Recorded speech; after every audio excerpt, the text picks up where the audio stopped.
any of that, but this is Kylie. Very, very excited for this morning. Thank you for being here. Absolutely. So as Scott said, my name is Kylie, and I'm thrilled to be able to be here with you today. My husband and I travel a lot for our work, and when we're not traveling, Open Arms is our home church. So again, it's been said once before, but happy Mother's Day, Open Arms, for those of you that are here with us in person, for those of you that are connecting with us online. Just a great morning to be able to celebrate all together. So not to make this morning all about me, but it is really exciting to be able to be in this place and be able to talk with you, to chat with you this morning. And so when Scott asked me if I'd be willing to do this, I'm the little bit of letting all the behind the scenes, I dusted off a sermon, shined it up a little bit, and I'm like, this is one that my heart connects with, and I'm excited to be able to talk about this morning. So this morning, we're going to be talking about trust, which isn't necessarily something you hear typically on Mother's Day, but one of the things we love about Open Arms is we don't always follow all the traditional things. So I have permission to go into this sense talking about trust. I am a mom, so everything's probably game anyway, right? Like, I get the pass this morning for that. So speaking of trust, how many of you have ever been involved in like a group or a work setting where they decided that they needed to build these trust exercises? Those awkward, yeah, right? Trust falls, weird conversations, odd little things that they have you do. How many times do those trust exercises actually build trust? I mean, they might actually, bond us because we went through something awkward together and we're like, great, let's never do that if we're ever in charge. The summer after my freshman year, so I'm doing kind of a deep dive way back, between my freshman and sophomore years in college, I traveled with a singing group that there were 7 of us smashed in a van with a trailer in the back. We traveled, over 9 weeks, we traveled 10,000 miles. We went coast to coast. We counseled for camps, and we sang at churches. We went from West Virginia all the way out to the Oregon coast. And the people at the college, I don't know who was in charge of this, but for some reason they decided that not before we headed out on this, but mid-tour, we would do a trust exercise.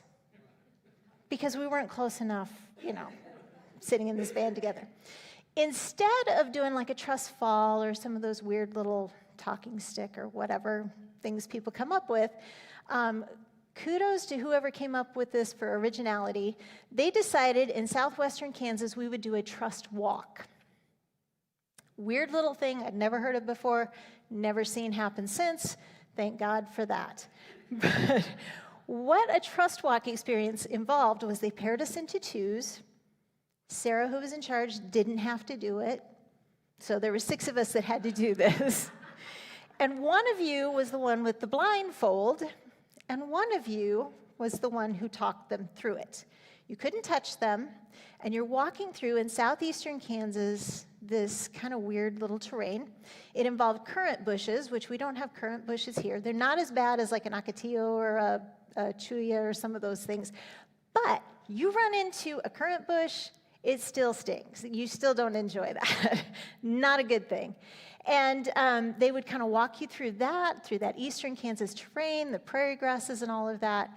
And the goal was hopefully you'd end at the end mostly unscathed and could trust each other better.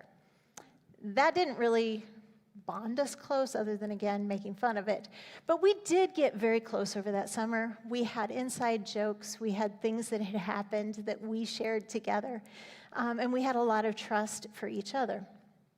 So I came out of that summer thinking, this is my family. And it was genuine, very genuine and honest. This is my family. These are the people I can trust. These are my tribe. They've got my back. And little 19-year-old me learned a very valuable lesson when I got back to school that fall. I learned the lesson that context and character really do matter. And about half those people that I traveled with really were true blue friends. I have a couple of them I still talk to today, wonderful people. But about half of them got back to campus, and you have your cliques and you have your things that are important and popular and things that aren't.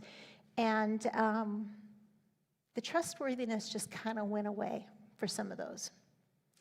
So for those of us in this room How many of you have ever trusted someone and had them let you down? I mean, I don't think I need a show of hands. That's probably all of us, right? How many of you have learned a lesson about someone's trustworthiness like I did the hard way, where you trusted them, thought they had your back, and then something like that happened? Here's one. How about someone that generally was trustworthy, and then they did something, they were human, and they let you down a time or two? I think we've all been there too. Or, and this one hurts, and I have to say I'm guilty of it, how many of us have ever been untrustworthy ourselves? Something happened, we dropped the ball, we made a bad choice, whatever. I think we're all somewhere within those ideas of trust issues. And to be fair, I think it's always been there, but it's been highlighted over the last 4 years. To be fair, trust really isn't something that's applauded in American culture. That's not something that we pride ourselves on. We've seen, especially like I say over the last 4 years, that Americans tend to be individual first, community second. We applaud self-reliance and individuality and personal strength. And, people around you is a great idea, but at the end of the day, if you're not smart enough to have your back and watch your back and be smart and street smart, then there's something wrong with you. That's on you. And I think the thing is we understand why we tend to have that idea and that thought. Like what happened to me, it hurts when your trust is betrayed. It hurts when you really have faith in someone and they let you down. When someone betrays it betrays that trust. It's so hard. And it seems like it's just a matter of time till someone's going to let you down. So this morning, talking about trust, we're actually going to look at a chapter in the book of Psalms, Psalm 121. It's a little bit of a switch from our recent talk through the Beatitudes. If you have not been here the last 3 weeks, you need to go online and check it out and make sure that you're caught up. Scott's been walking us through the Beatitudes, which is basically, it was a series of lessons, teachings that Jesus gave to those who were following him and to his closest disciples. And Scott's been unpacking that for us. It's been a great walk through Matthew chapter 5. We will hit that again next week, but we're going to take a little bit of a pause today and jump back to the Psalms. The Psalms are actually a collection of songs. So it was kind of a greatest hits list, if you will, a songbook of the day for the original people. And when we look into this particular psalm, it's a short one, but it's packed with a lot in it. So a little bit of background info. This particular psalm is a group of psalms or songs that was called the Songs of Ascent, which essentially what that means is they were the cartoons of the day and age. The Israelites had to travel to the temple for celebration feasts, and as they would go, kind of to pass the time, to remind them of what they needed to remember, to mark off that time, they would sing this collection of songs on the way. We personally have had a Spotify cartoons list that my children are in charge of. My oldest son started it. I have to say, over the last couple of years, I know less and less and less of the songs that are on it. And frankly, some of them were, Mike and I are both kind of like, this is weird. This is just a weird song. But I digress. More specific to Psalm 121, it was a part of those cartoons. It was a part of that cartoon Spotify playlist. But specifically, it was called a song of confidence. There were different categories of them. They had Thanksgiving songs, which is where you're rejoicing and you're celebrating. They had laments, which basically were like country songs. You lose everything and everything's terrible. It's all going away. It's awful. But this one right here was a song of confidence. And so the main idea in this song of confidence is that you can trust God no matter what.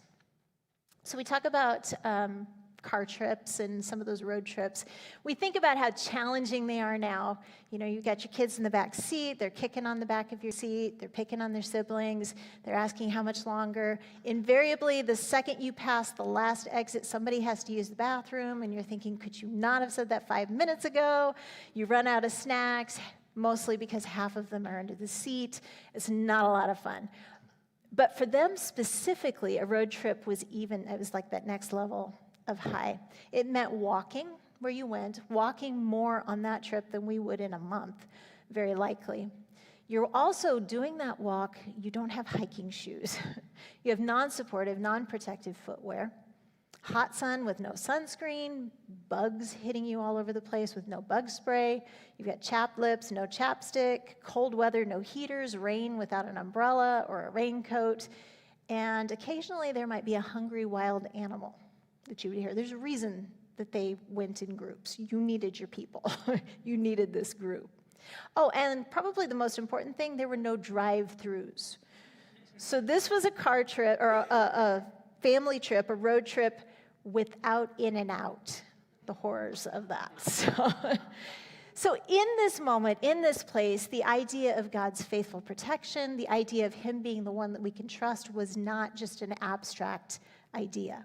It was something that was very concrete, something that they faced throughout this whole thing. And so we're going to read through this chapter together. If you have your own Bible and you brought it, the book of Psalms can be found about a quarter of the way from the end of your Bible. There's a Bible under the seat in front of you if you wanted to grab that, or you can find it on YouVersion, or it will also be on the screen behind me. And as we do here at Open Arms Church, I want you to go ahead and stand with me as we read God's word this morning. We're going to read through Psalm 121. It says, I look up to the mountains. Does my help come from there? My help comes from the Lord who made heaven and earth. He will not let you stumble. The one who watches over you will not slumber.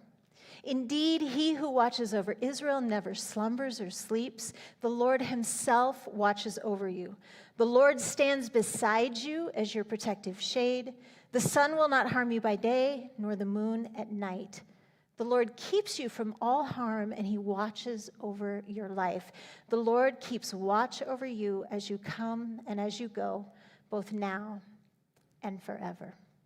And that's the word of the Lord. Go ahead and have a seat. So let's quickly walk through just a couple of verses at a time what this means and what it would have meant. Those first couple of verses, it says, I look to the mountains. Does my help come from there? My help comes from the Lord who made heaven and earth. We live in the valley surrounded by the mountains, so we're very familiar with the mountains. We use the mountains as a way to get out of the oppressive heat when summer hits. But for them, what the mountains signified is the high ground. The high ground was the safe ground. If you wanted to protect yourself, you built a mountain fortress. You could see everything that was coming at you. And you had the advantage. You could drop things on everything that was coming at you. Up high, you had military advantage. And so when God talks through this, what he was reminding his people, he was reminding them that their help and safety didn't come from those mountain fortresses. It came from him alone, no matter how it looked. The next couple of verses, it says, he will not let you stumble. The one who watches over you will not slumber. Indeed, he who watches over Israel never slumbers or sleeps. Bottom line, when we're asleep, he is not.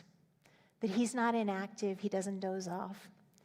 I don't know what it is about 3 or 4 a.m., but those seem to be the times when everything seems the biggest and the most worrisome and the worst ever. And so when we're wanting to lay awake in the middle of the night worrying about what needs to be done and what could happen and maybe what should happen or what should have happened, he's bigger than that. He is awake. He's awake so we can sleep. The last couple of verses say, the Lord himself watches over you. He stands beside you as your protective shade. The sun will not harm you by day, nor the moon at night. The Lord keeps you from all harm and watches over your life. The Lord keeps watch over you as you come and as you go, both now and forever. There's a little word in there that stands out. I don't know if you caught it or not. It's a word that says that God did not delegate this responsibility. It says he himself watches over you. It's important to him. You're important to him. He's not a God who set things in motion and then went and did his own thing and left us to go. It's personal. He himself watches over you. He stands beside you, protecting you from the elements. He keeps the parched throat at bay. He stays the wild animals and the things that go bump in the night. And not only does he watch over you now, it says he watches over you your whole life, when you come and when you go, both now and forever. Wow. So I like to be able to unpack those things, but if we don't connect it with everyday life, then it's just a good abstract idea.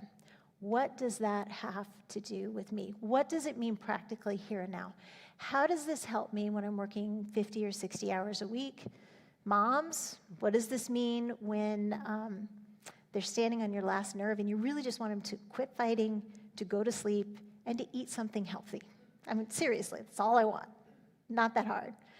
What can we take away when we're dealing with a boss who seems bent on making our life miserable? Comes back to what we're talking about this morning. It's all about trust. Why do we obsess over things we can't control? Why do we lay awake fretting over life? Why is it so hard to rest in God's arms and let his voice lead us through that safe path through the currant bushes and the prairie grass? I think it's because we're used to being let down. We're used to taking a wait and see approach. We're used to cautious optimism, more cautious than optimism. We're used to covering our own backs and hiding our own weaknesses and our own insecurities because we don't want to be found out and we don't want to be left hanging to dry. So how? How do we trust? I would love to be able to tell you there's these 3 things, it's a silver bullet, you do these 3 things, it's all good, you'll never have to worry about this again. Follow these 3 simple steps, find your trust in God. There's not. Unfortunately, there is not. Like everything else that's worthwhile, it is a series of mindsets and practices, and it takes time and it takes work. But Psalm 121, even though it's a confident psalm that was talking about our confidence in God, it also gives us some great things to think about, some great mindsets, some important thinking points that we need to remember. We need those to help us remember what we already know.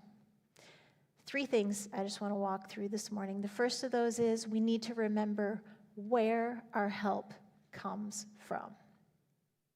So mountains may not be our place of refuge today, but we do still have places of refuge. A savings account, a stable job, a fulfilling marriage or relationship, children who will love us and take care of us for the rest of our lives, because we know how loved children make us feel sometimes. But it's not enough. Our hearts know it's not enough. We search after these things, we go after them, we run after the if only and when this happens, but it's not enough, and it's never going to be enough. And that's why we lay awake at night fretting over all the stuff. We need to know where our refuge is.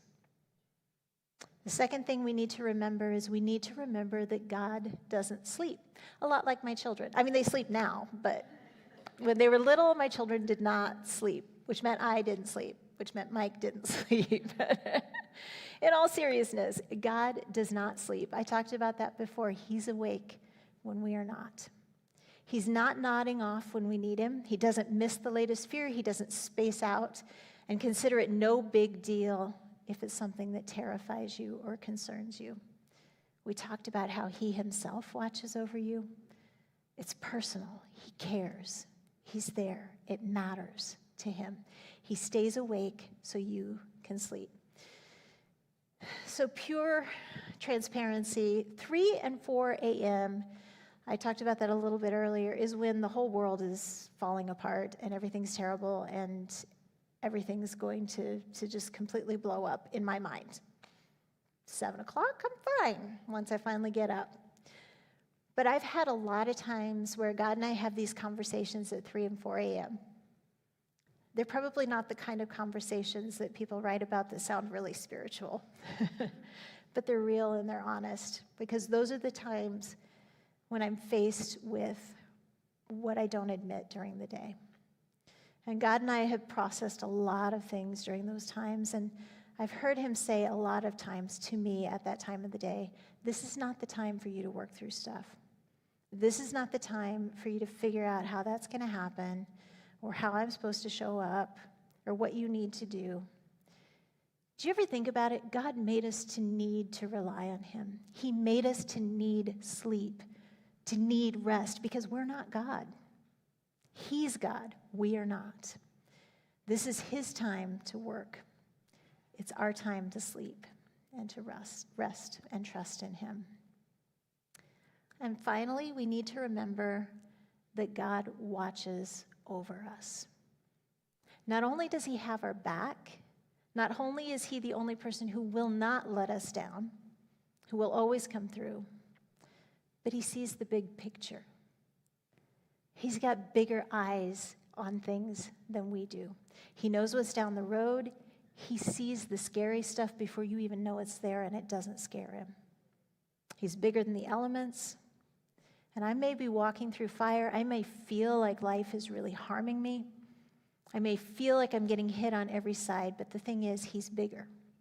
He's bigger, and he gets it, and he knows me, and he's got it. I want to close with a story, a situation Mike and I had. So it's been several years ago now, but we were in preparation for one of the first real complete trust moments of our lives. We were living in West Michigan at the time, and we were just getting very, very close to moving 1,400 miles away from West Michigan to Sacramento, California. West Michigan, we'd been there 5 years. Our oldest son was born there. We had this close group of friends. Some we worked with, some we just had from church. We did life with them, had so much fun with them. And we were moving to Sacramento where we knew one family. Not as well as we knew this group of people that we knew so well. We had one family that we knew. We were joining a 10-month-old church plant. We were moving from a house that we owned, our first house that we bought, and it was little, but it was really cute, and it had our fingerprints all over it. It had become home. We were moving from that to an apartment. For me personally, I love decorating, and I love my home, and so that was a point of surrender for me to say, even if it means apartments from here on, I can do that. I'm okay with that. Lost people matter more than my apartment or house. But we were moving from a house we owned to an apartment. We were moving from a salaried job where the money came every payday to a job that had no salary and no plan or promise in place for a salary. If the church grew, we had the assurance that we would be the first staff member added to the roster. Not real solid. We were moving from a church that ran over 1,000 people on a Sunday to a church that ran about 100. And this whole time, we had a 2-year-old, so it wasn't just us. I mean, you can live on peanut butter and popcorn and whatever when it's just 2 of you, but you have this baby that you need to take care of, and we were hoping to grow our family. And so I was a little on edge. I mean, that's a huge understatement. I was a lot on edge. We had, just a side note, Mike was driving down the interstate, and the hubcap flew off of our car, a hubcap, and I lost it. Those things cost $150. What are we going to do? Now we look like trash because they're one car.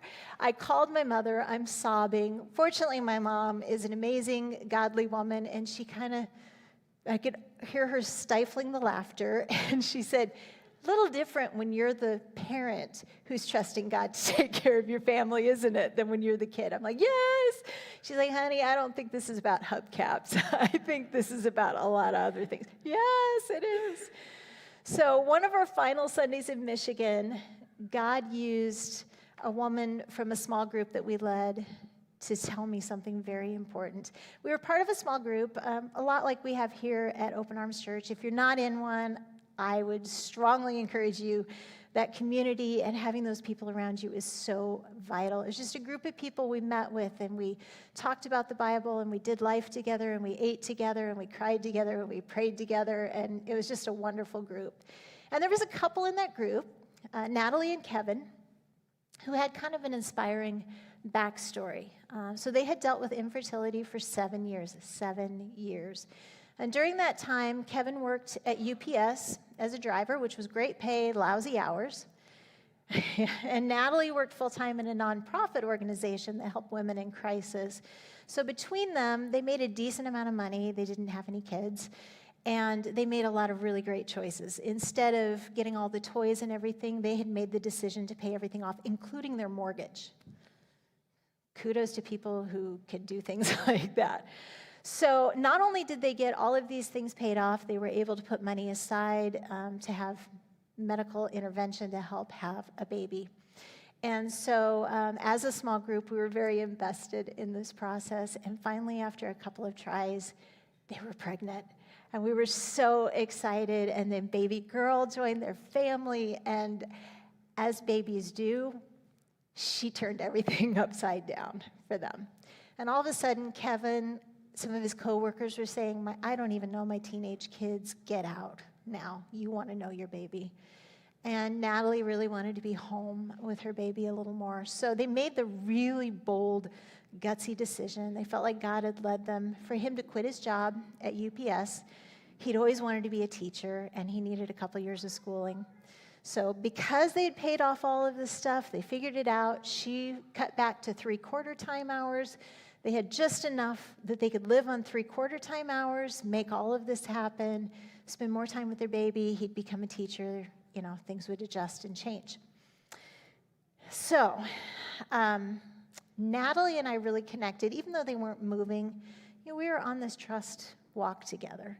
We were facing things. We had walked through this long road of getting stuff paid off and getting ourselves set, paying off debt, and we were approaching this time of uncertainty and faith in God right then. But it's one of our last Sundays in West Michigan.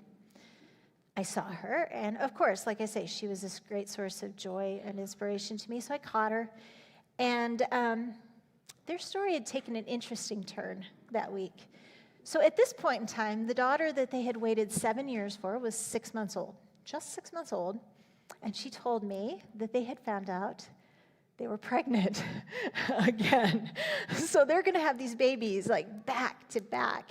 And I was thrilled. We cried. I'm like, oh my goodness, I can't believe such joy. Interesting timing, but such joy. And then she told me the rest of the story from that week. The same week that they found out they were pregnant, Natalie's workplace came to her and said, our funding has gone down, and we don't have the funds for your position anymore. And so she was laid off from work, the sole salary for their family. And I'm sorry, no matter how financially, fiscally responsible you are and how much you have paid off, like groceries cost money, utilities cost money, babies cost money, and she's going into a pregnancy, that costs a lot of money too. And so I have to say, my heart sank, and I immediately said, oh no, what are you going to do? I mean, I'm the spiritual leader, so clearly that's where you would go with that. This is where she taught me things. I wasn't prepared for her response. She said, well, same thing we've been doing. We're going to trust God. He's led us down this path. It's very clear that he's led us here. So he's got it, and we're okay. And then she really messed with my head. I thought about this all through the move. It changed everything. It's changed my perspective on everything ever since. She said, what looks secure on the outside, like my job, isn't. And what looks unsecure, what looks like it's not reliable, is. And the only secure place for us to be is in God's hands. Changed everything. What we deem stable isn't. What we deem unstable isn't. Because God's reliable. And the only safe place we can ever be is in his hands. Perspective. There may be some of you that are here this morning or maybe checking out online. And I don't know where you are, whether you're checking things out, whether you're part of Open Arms and have been for a long time, you're new, you're wondering who these people are, asking questions, seeking things. We can't talk about trust without giving an opportunity for you to be able to take that next step. For those who have a relationship with Jesus, maybe this is a time and a place for you to say, God, I'm going to trust you with more. I've let you have a little bit of my life, but I'm going to give you a bigger portion of my life. I'm going to let you mess with me a little more. I'm going to see you as stable and the other things as unstable.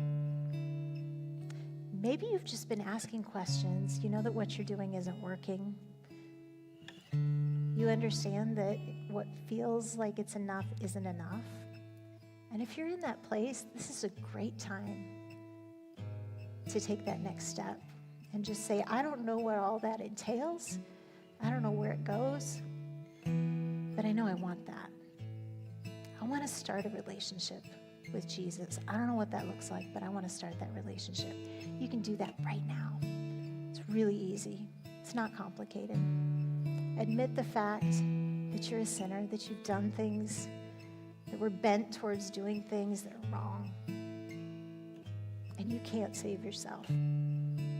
Trust me, I've tried. I am a perfectionist type A. It does not work. You can't save yourself. But the good news is you don't have to, because Jesus was enough, and he did. He went to the cross. He took care of it. And all he asks is that you accept the free gift. It's a free gift, something he's given for you, which brings us to the third thing. Just accept it and say, again, I don't know where this road goes, but I want to walk it. I want to step into relationship with Jesus. If that's you this morning, here in person or online. For those online, maybe just type in the chat, that's me, so we can reach out to you. If you're here in person, also for online, filling out that digital Connect card, if you want to do that, or the paper Connect card, and just saying, I made that decision today. We're not going to hunt you down, wear white shirts, and do all sorts of things. We just want to be able to celebrate with you. We want to celebrate with you. We want to connect you so that you don't go it alone, because we all do better if we have people and resources. And we, like I say, we just want to celebrate with you. We want to walk with you. So if you made that decision, please, please, please let us know so that we could celebrate and walk alongside. Let's pray. God, we thank you so much this morning that you are faithful, that you are reliable, that we can trust you, that you don't let us down, that you're the sure thing, that you're better than the high ground, the advantage, the military advantage. We place our lives in your hands. In your name we pray. Amen. Will you stand with us as we worship and close out this service today?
Amen. He changes it all, right, church?